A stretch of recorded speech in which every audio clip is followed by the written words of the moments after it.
qui n'ai connu toute ma vie que le ciel du Nord. J'aimerais débarbouiller ce gris en virant de bord. Emmenez-moi au bout de la terre, emmenez-moi au pays des merveilles. Il me semble que la misère serait moins pénible au soleil. Waouh, c'est mieux là, c'est bien. C'est mieux, ça venir, c'est mieux. C'est parfait. Ça va être incroyable tout à l'heure. Ouais, je le sens bien. Alors là, on va faire un crash test. Et c'est Jean-Marie Seroni qui va venir sur scène faire le crash test. Il va être seul face à vous. Pourquoi, à votre avis? Parce qu'il va défendre le Mercosur. Eh oui. Eh oui. J'ai trouvé le seul gars en France qui est capable de défendre le Mercosur devant une assemblée du monde agricole. C'est Jean-Marie Seroni. Alors Jean-Marie, on l'applaudit avant. Sous les sièges, vous avez des tomates, chacun.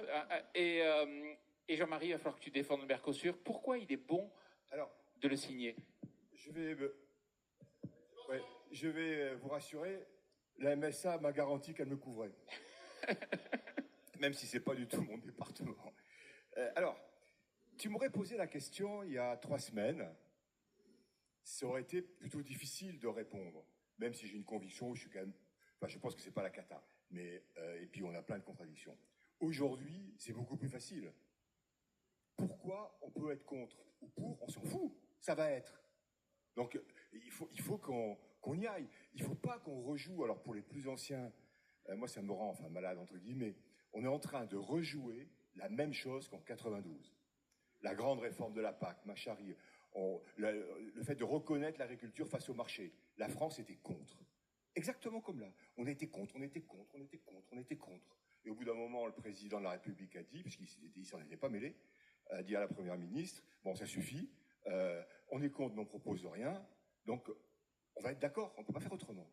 Et donc, la conséquence, c'est que pendant 10 ans, au niveau de Bruxelles, on a toujours dit on était contre. Moi, j'ai entendu, quelques années après, un président de FNSEA dans un congrès dans le département où j'étais, dire, de toute façon, je réponds pas à votre question, je suis contre.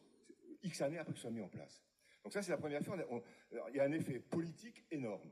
Et deuxième effet, comme les agriculteurs, ils écoutent, ce message négatif, ils l'ont intégré en 92. Et on a mis des années, et encore, je suis pas sûr que tout le monde l'a accepté, à accepter le marché. Et là, on est en train de jouer exactement la même chose. Et puis, soyons pas faux cul. Parmi vous, il y a sûrement des gens de la filière lait, de la filière patate, excusez-moi, pommes de terre, ou du vin et spiritueux encore plus, pour lequel c'est du pain béni.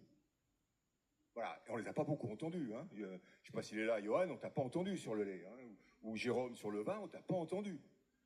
Voilà, ça c'est un premier, voilà, fondamentalement, ça va être. Et je vais rejoindre la question sur le syndicalisme. Tous les syndicats, on a l'habitude de contester. Dans le monde salarié, j'étais salarié les 3/4 de ma vie professionnelle, c'est pareil. Pourquoi on n'a pas négocié? À partir du moment où on s'est rendu compte que c'était inéluctable. Alors là, on va peut-être espèce de jouer une prolongation, la Cour de justice, on va gagner 18 mois où ça va pas se faire, et en espérant que le Mercosur nous claconne, enfin bon, ça ressemble à rien. Et pourquoi on n'a pas dit au gouvernement, en off, hein, bien évidemment, passer un deal, en disant, ok, on va pas dire qu'on est pour, mais enfin on fait pas chier le monde, et en contrepartie, vous avancez fort sur l'affichage de l'origine, qui bloque aujourd'hui au niveau industriel. Et je comprends d'ailleurs toujours pas pourquoi on se lance pas là-dedans. Parce qu'on a une chance, sur la viande bovine, on va pas passer partout, parce que sinon je vais vous amuser longtemps, mais sur la viande bovine, on a une chance inouïe, les Français, nous n'achetons pas de viande bovine étrangère depuis la vache folle, quand nous savons qu'elle n'est pas française. On l'achète pas. Et quand on entend Michel-Édouard Leclerc, tous les grandes enseignes qui disent on n'achètera pas de viande de Mercosur, de toute façon ils en achètent déjà pas. Et pourquoi? Parce qu'on l'achète pas. Donc ils sont pas cons, ils en tirent profit. Et pourquoi on n'utilise pas aujourd'hui ce contexte politique qui est très favorable, nous, monde agricole, pour faire avancer ce dossier de l'affichage de l'origine, déjà dans les dans les cantines, dans la distribution, dans les restaurants, et chez les industriels où c'est le plus compliqué. Et pourquoi on ne va pas là-dessus? Je ne comprends pas. Bah, tu le sais, parce que l'agroalimentaire ne veut pas. Oui, non, mais justement, là, politiquement, il y a une force terrible. Et je vais conclure là-dessus. Et il y a une force terrible. En plus, on a une ministre qui ne sait plus comment elle s'appelle. Donc, si elle avait quelque chose qui mobilise, ça l'aiderait beaucoup, quelque part. Hein. Voilà. Et alors, l'enseignement que je tire, et je reviens encore sur cette question syndicale, sur ce coup-là, les 3 syndicats étaient d'accord. Mercosur étaient d'accord. Et ils ont réussi l'exploit, parce qu'à mon avis, c'est eux. L'ensemble des parlementaires ont piégé le gouvernement et le président de la République. À partir du moment où tous les parlementaires ont voté, je sais pas quoi, une motion, c'est pas une loi, mais au Parlement, à l'unanimité dans les 2 chambres, en disant on vous demande de ne pas agréer l'accord.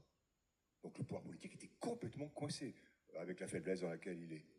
Et donc ça, je ne me fais pas d'illusions. Enfin, je sais pas, Michael, tu es allé voir ton député chez toi, enfin, ou tes collègues.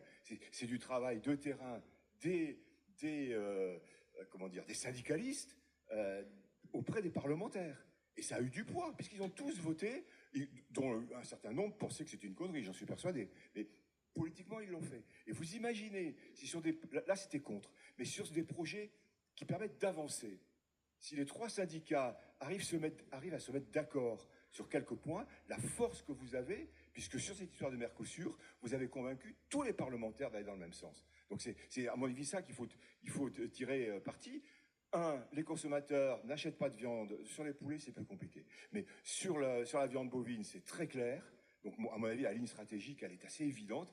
Et je sais que les syndicats ne sont pas d'accord là-dessus.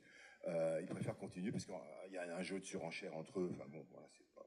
Et deuxièmement, ce pouvoir que vous avez quand vous êtes unis face aux politiques, ben faisons-le jouer pour avancer positivement. Merci. Bon, merci, on l'applaudit. Il est courageux. Vous allez pouvoir réagir.